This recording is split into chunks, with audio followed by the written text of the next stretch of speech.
Хирургия бөлімінде көп ер адамдардың арасында әйелден жалғыз хирург боп қызмет етіп келе жатқан Жанар Бекенқызы 32 жасқа толды.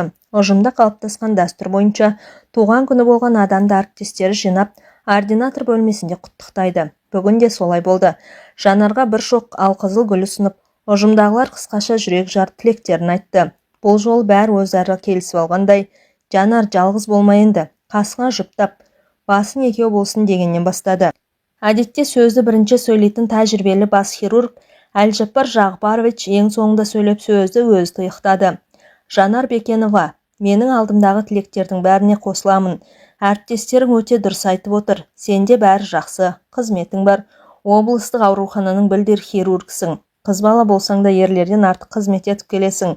Үйің бар, жайың бар дегендей. Әріптестерің дұрыс айтып отыр. Сен енді бір басынан екеу болған ойлайтын мезгіл жетті. Бүйтіп жүре берсең жүре бересің, уақыт өтіп кетеді. Сен де ана болуың керек. Ұрпақ өсіріп отбасылық бақытты өзгелердей сезінуің керек. Менің тілегім енді келесі туған күнге дейін сенің тұрмыс құруың, жақсы күйеу жігітті қасында жүріп ертуің, кішкентайлы болуың, әйелдерге ұқсап декрет демалысқа шығуың. Бұның бәрі де бақыт емес пе? Солай ғой. Бәріміз бүгін Жанарға көңілінде тек жұмысқа емес, отбасын құру жағдайына бөлу керектігін тапсырайықшы я деп жиналғандарға қарап еді. Хирургия бөлімінің 12 қызметкер бірден қосылып, бірінші сыныптың оқушылар сияқты, иә, Жанар Бекеновна, бізге той керек, тұрмысқа шығу керек сізге деп қол шапалақтап жіберді. Туған күйі иесі болғандықтан, соңғы кезекшілікте болып ауыр операциядан қажығандық па, Жанардың бүгін көңіл күйі жоқ. Сондықтан құттықтаушылардың сөздеріне жылда айтылып жүрген сөздер де көңілде аударған жоқ. Басын изеп сыпайылықпен күлімсірегендей нышан байқатты. Жанар білікті маман, қолы жеңіл жақсы хирург. Оны өзі де жақсы біледі. 7 жыл табан аудармай осы хирургия бөлімінде қызмет етіп келеді. Қаншама күрделі операцияларға ассистент болды. Жеке өз қолынан жасаған қаншама. Соның бәрінде кісі өліміне жол берген емес. Сондықтан болар бөлімнің меңгерушісі, Қазақстанға еңбек сіңірген дәрігер атағы бар бас хирург Әлжаппар Жағыпарович Жағыпаров өзгелерден гөрі білім таразысы жоғары, әрі қайыске болса да тиянақты, Жанарды өзіне ең сенімді көмекші етіп қасында ұстайды. Бұл бір. Екінші, өзі жоқта бас хирург есебінде орында қалдырады. Менің білетінім, Жанар Бекенқызы бір айдан бері демалыссыз жұмыс істеп жүр. Бүгін туған күніне менің Жанар Бекенқызына берер сыйлығым осы сенбі жексенбіде қатар 2 күн демалыс беретінді хабарлаймын деді жиналғандарға. Охо, Жанар Бекеновна, сізге өте дұрыс болды. Осы 2 күнде базарға барда өзіңе тура жігіт ізде. Менің бір жезден болған облыстық телеарнаға әдемі диктор қажет болып, сол диктор қызды базарда жүрген қыздардан іздейді екен деді. Аға медбике ажарына әзілдей күліп, Жанарға естен шығып бара жатып, Жанар Бекеновна, алыстан іздеп қайтесің, жүрген жоқпыз ба деп күнде қасында, мен де күйеу бола аламын деп, өзімен бірге қызметтегі Нұрдәулет те жымыңдай қалды. Нұрдәулет, сұлу жап-жас келіншегіңді қайтесің дей қалды. Мақпал бұны естіп, сұлулығын қайтейін, қызғаншақтығынан күнде ажырасқым келеді ғой. Әй, сендер не білесіңдер, қызғаншақтық деген ауруға операция жасаса ғой, өзім-ақ соны тіліп алып тастар едім. Әттең депті ғой мен сияқты бір байқұс. Күйеуінің бар, сенен де күйеуі жоқ. Жанардан да, медбике Қарлығаштан да құдай-ау, осы хирургияның сырғасы бар, барлық қыздарынан қызғанып миымды жейді ғой тіпті. Менің скапелімен оның тіл өткір. Күнде бүйтіп мен реп, бүйтіп мен сояды ғой деп, қолын кескілегенді көрсетіп қойды маған. Үндемейтін осы Жанар Бекеновнадай адам керек. Ай, еркектер, өзінің де бір бәлең бар шығар қызғанатын. Бір негіз болған ғой. О баста негізсіз ешнәрсе болмайды деп Мақпал әрі әкетті. Жанар бұл әзілдерге не деп жауап беруді орынсыз санады. Рас, бүгін бастық босатып тұрғанда үйге барып демалып алайын деген оймен тездетіп, қолына ұжымы берген гүлін ұстап, киініп сыртқа шықты. Менің тұрмысқа шығу мәселем кәдімгідей күн тәртібіне қаралады ғой. Неге бүйтті екен? Бәрі бүгінде бойлады. Үйге келген соң гүлді вазадағы суға қойып жатып Жанар, ана Мақпалды айтсайшы.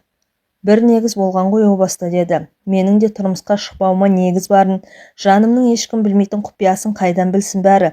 Түрмеге түссем не болар еді? Тағдырым, тұрмысқа шығу керек, ұрпақ өсіріп, ұрпақ сүю керек дейді. Бәрі дұрыс, бәрі білік шақ. Жанар сол 1998 жылы Қызылорда медколледжінің 2-ші курсында оқып жүрген. Жасы әлі 18-ге де толған жоқ. Кітапханадан енді шығып, 2-ші шағын ауданындағы үйіне қайтуға автобустың аялдамасына жақындай берген. Бір жеңіл қара машина тұсынан тоқтай қалды. Қарындас, Бұрынғы Гоголь, қазіргі Қорқыт ата университет қай жерде? Айтып сілтеп жібересіз бе деді. Бір жақ кабинеттен шыққан бұйра бас жігіт. Тура алдыңыздағы көшеден солға бұрылсаңыздар тиіп тұр.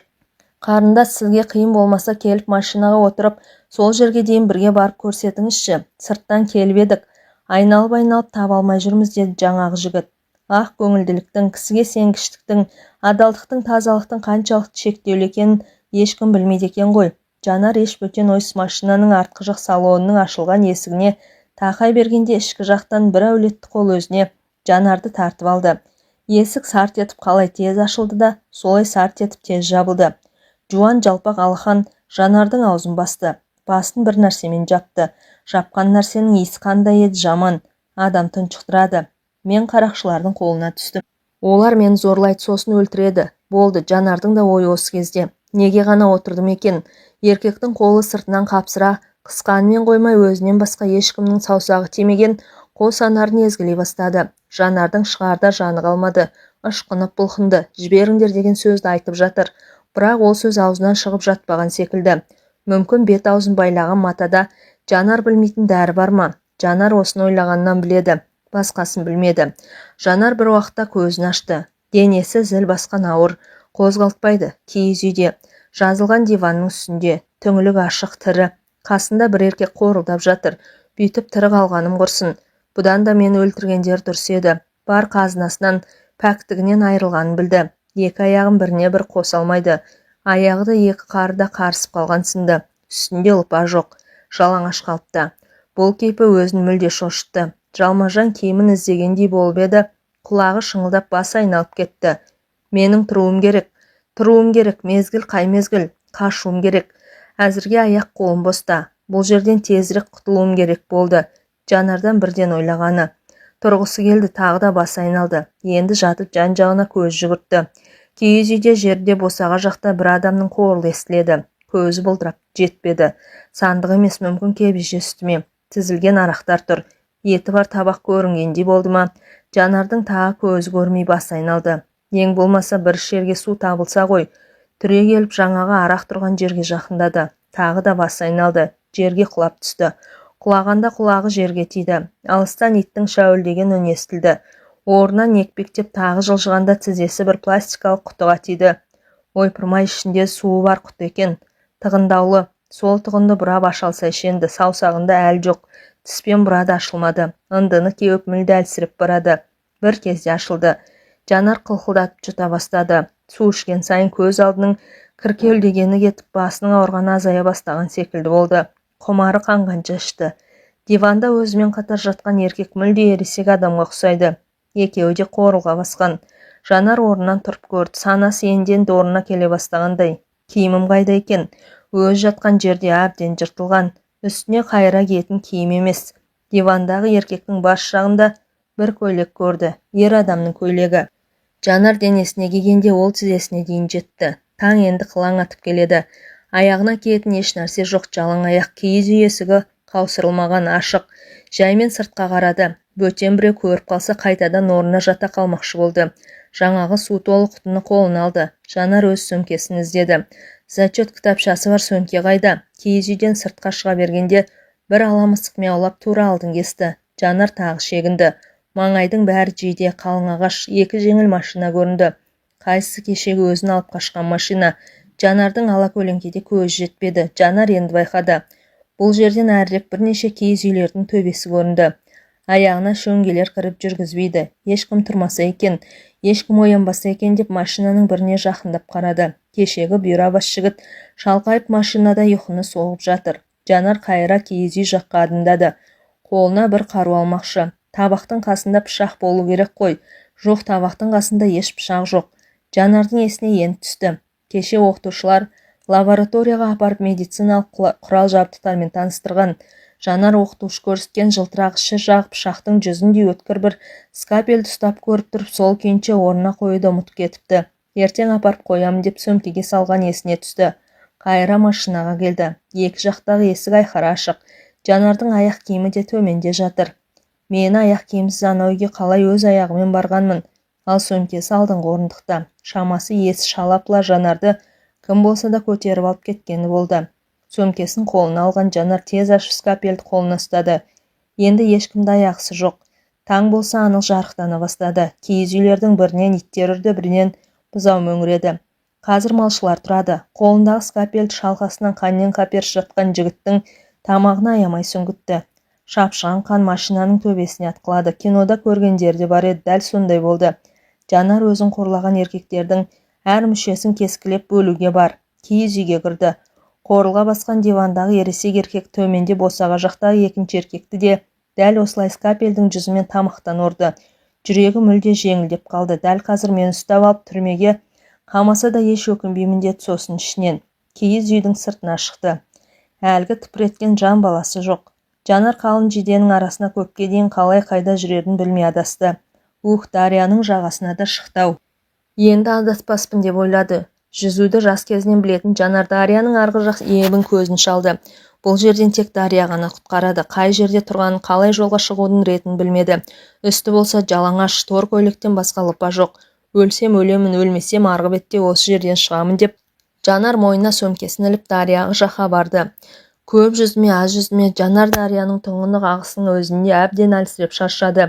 Түндегі көрген зорлығы бар, денесі дене емес, жансыз тақтай сияқты, икемге келмейді. Ит жүзсе де салды. Құлаштап та көрді, шалқалап та көрді, бірақ аяғы да қолы да зілдей болып ауыр өзіне бағынбай қойды. Жанардың байқауынша Дария өз тұңғиығына тереңдеп алып бара жатқандай көрінді. Қайта-қайта аузына су кетіп қала берді. Басын судан көтергісі келеді, бірақ әл жоқ. Алыстан біреудің талып шыққан даусы ма, өзінің су толып кеткен құлағындағы бір дыбыс па, бір нәрсе естіледі. Менің бұл ақырғы сәтім болар деді Жанар. Жоқ, ақырғы сәт емес екен, көре жарығы бар болып шықты. Біреу қолынан тартып қайыққа салды. Етпетінен жатқызып ішке кеткен суын құсқызды. Жанар көзін аша алмады. Құтқарушы бетін шапалақтап, қане аш көзіңді аш дей береді бұйрықпен. Жанар көзін ашалар емес, қатты шаршағандықтан немесе әлі болмағандықтан шығар, көзіне ұйқы тірелгендей кірпігін қозғалта алмады. Алғашқыда алыстан естілген дауыс енді жақыннан шыққандай болды. Жанар кірпігін қозғалтып көзін ашты. Құтқарушы қатты қуанды. Тірілдің. Енді жақсы болды. Туы қорыққанымдай мүлде. Соншама қайықпен жүзіп жеткенімде көмектесе алмай өлтіріп алдым ба деп қорқып едім. Көзіңді аштым деді құтқарушы қолындағы ескегін құлаштай сермеп. Жанардың үстінде құтқарушы жылынсын деген болуы керек. Өзінің футболкасын жапты. Күн көзі біраз шығыпты. Бірақ Дария әлі де салқын. Жанар дірілдеп жаурап тісіне тимей қалшылдана бастады. Құтқарушы оның бетіне қайта-қайта үңіліп кеудесін тыңдап қояды. Ләм-мим деп тіл қатпай, ескегін құлаштап сермей берді.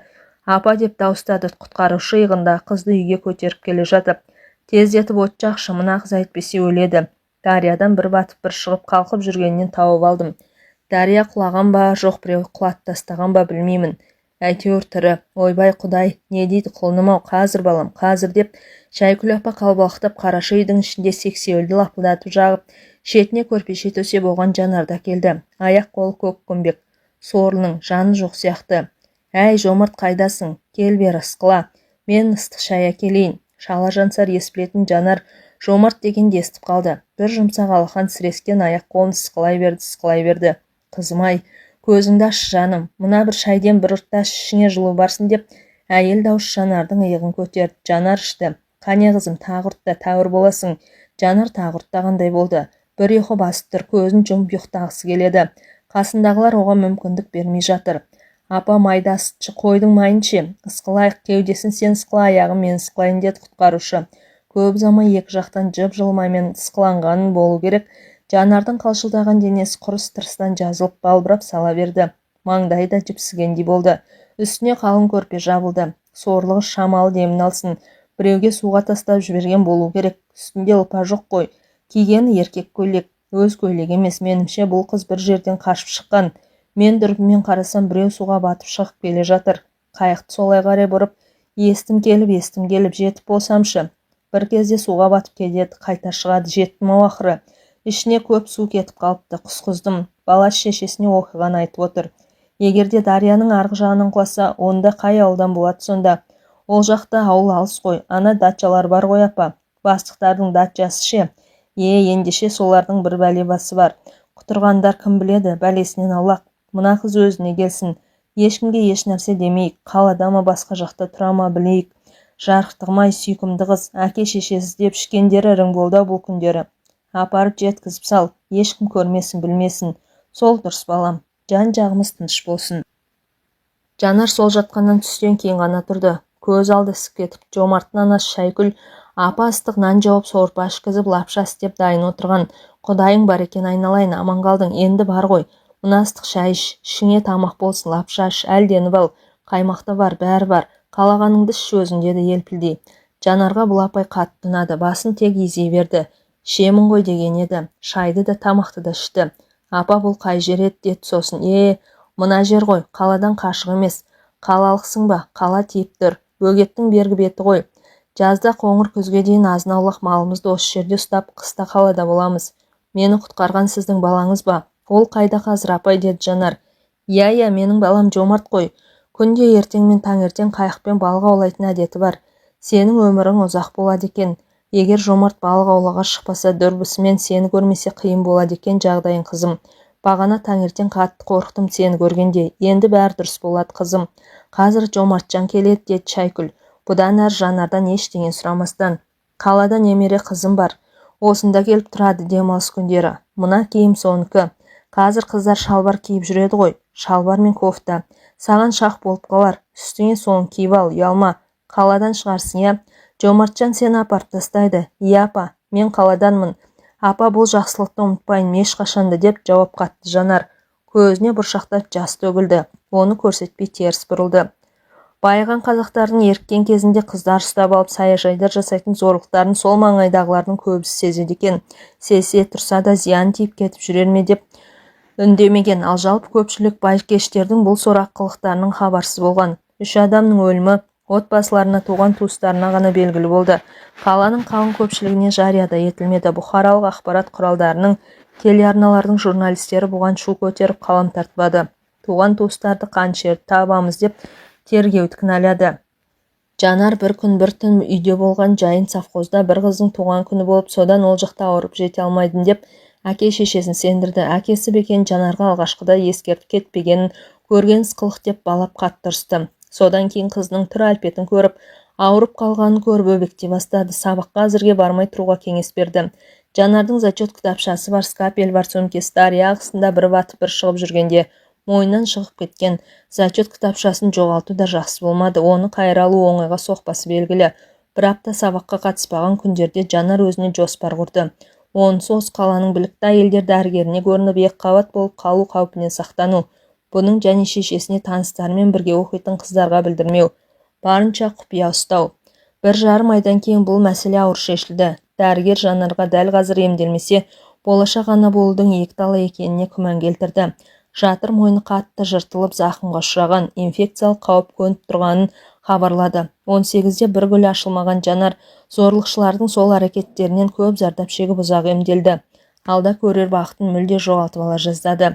20 жасында Жанар Қызылорда колледжін қызыл дипломмен бітіріп, Ақтөбенің медициналық университетіне қиналмай оқуға түсті. 6 жыл мұнда да кешке ауруханада жұмыс істеп, күндіз сабағын оқып, өзінің медицина саласында білікті маман екендігін көрсетті. Міне енді оқу бітіре сала облыстық аурухананың өзінде қызмет еткеніне 7 жыл толып отырған осы. Көктей солған, гүлдей сезінген Жанар жеке басының бақытын ойлау, тұрмыс құру, тіпті балалы болуды шынында айтқанда менің болашағыма керек-ау деп мән бермепті де. Бастық берген 2 күн демалысын бір жақсы өткізгісі келіп, Жанар шаштаразға барып, желкеден қиылған шашын өзге түске боятты. Қою қара қасын тергізіп жіңішкелетті, тырнағын боятып, бетіне де косметологтардың ұсынысымен әрлендіретін маска жақты. Қысқасы, басқа елдердің апта сайын өздеріне жасайтын барлық сұлулық күтімін Жанар бүгін өзіне жасап көрді. Келген кезіңізден сіз анағұрлым жасардыңыз, тіпті өзіңізге мүлде ұқсамай кеттіңіз. Нағыз сұлу болдыңыз, деді шаштаразшы. Жанарға жапа тармағы сүйсініс білдірді. Нанбасаңыз міне өзіңіз қараңызшы айнаға. Жанар ол айтылғандарға елп ете қалып айнаға қарамады. Қызмет ақысын төлеп сыпайы қалыппен қыздарға рахмет айтып шығып кетті. Мен білем, бұл дәрігер хирург, жақсы хирург. Ағам мотоциклмен машинаға соқтығысып, авария жасалғанда өлім аузынан алып қалған, деді. Бірі сыртынан танитындығын білдіріп. Мен де білем, шешемнің соқыр ішегі асқынып кетіп, өлімші болып ауруханаға түскен. Осы кісі жасады ғой операцияны, аман қалды. Тұрмыс құрмаған дейді. Иә, өзі жақсы хирург, деді екіншісі. Жанар демалыс алған бірінші күні сәтті өткеніне риза болып телеарнаға қарап бір жақсы фильм болса көрмекке креслоға жайғасып отыра берген. Үйдің телефонын шыр ете қалып Жанар көтерді. Ар жағында Әлжапар Жағыпаровичтің дыбысы. Аман жоқ, саулық жоқ. Жанар, саған машина кетті, тез жет, мен саған керексің. 3 адам түсті, 3-еуі де ауыр, тез жинала бер деп трубканы қоя салды. Бастығының сыры Жанарға мәлім, анау-мынауға абыржымайды. Дөкей бастықтар сыртында тұрса қарадан қарай өстіп қысылатыны бар. Әйтпесе Жанарды шақыратындай не болыпты, өзгелерде жетеді. 2 күн демалыс бере салып қайтадан шақыртқан несі мүмкін, мен бұл қаладан басқа жаққа кетіп те қалған шығармын деп іштей көбірлеп жүріп Жанар әдеттегіден тез киініп сырттағы өзіне келген машинаға отырды. Біреуі әйел, екіншісі жігіт, үшіншісі бозбала студент. Машина рулінде әйел болған. КамАЗ машинасына қақтығысыпты. Қала шетінде КамАЗдың шопыры дөңгелек астына түсе жаздап, жеңіл машинаны құтқарамын деп кілт бұрғанда КамАЗдың өзі биік тас жолдан аударылып, ана бейшара ауруханаға жетпей қайтыс болыпты. Рөлдегі әйелде қазір нашар дейді, деді жолай келе жатқан машина жүргізушісі. Жанар 2 күннің бірінде осындай оқиғалардан апатқа ұшырағандарға операция жасай үйреншікті қалпын ештеңеге көңіл аударған жоқ. Өз ойымен өзі келеді. Неменеге мені шақыртыпты, басқалары да бар ғой. 2 күн демалыс берген маған, деді Жанар селқостығын байқатып. Бұлар Астанада отырған бір дөкейдің туысқандары дейді, сол ғой. Солар телефон шалыпты бас дәрігерге. Өздері ертең келетін көрінеді ұшақпен Ақтөбеге. Солай десейші бәсе-ау, Әлжапар Жағыпаровичтің даусы қалтырап шығып тұр. Солай, деді жүргізушісі.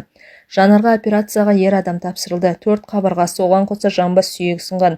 Миына зақым келген. Операция 4 сағатқа созылды. Жанар ішінен жаратушыға сыйынып бар күшін салды. Сәтті бітірді. Басқа хирургтер де өз жұмыстарын сәтті аяқтап шықты. Әлжапар Жағыпарович болса операциядан шыға сала шырылдаған телефонға жауап беруден босар емес. Облыстық аурухананың бас дәрігері де мазасыз кісі. Жоғарыда аналар звондаған сайын оның да жаны қалмай бас хирургті не болды, бітті ме деп, алдағылардың жағдайлар қалай, тірі қалатындай ма деумен дамыл таппауда. Так дұрыс болды деймін. Әзірге Жанар, сен үйге қайтпайсың, өз жасаған ауруына өзің иесің. Қасында кезекші боласың, Серік, сен де солай қайтпайсың. Өз ауруыңа өзің жауап берерсің. Қасында опшым түнейсің. Мен де өз аурумның қасында болам. Бастық та осында өз кабинетінде отыр. Бәріміз де ауруханамыздың имиджін сақтап қалуымыз керек. Ертең облыс әкімі сосын Астанадан аурулардың туысқаны келеді бізге, деді Әлжапар Жағыпарович. Ординатор кабинетінде отырып хирургтерге. Таң атуға 3 сағат қалыпты ғой. Бәрін аяғына дейін тындырайық, айтпақшы. Қан қайда қан? Құюға керек болады, запаста тұрсын.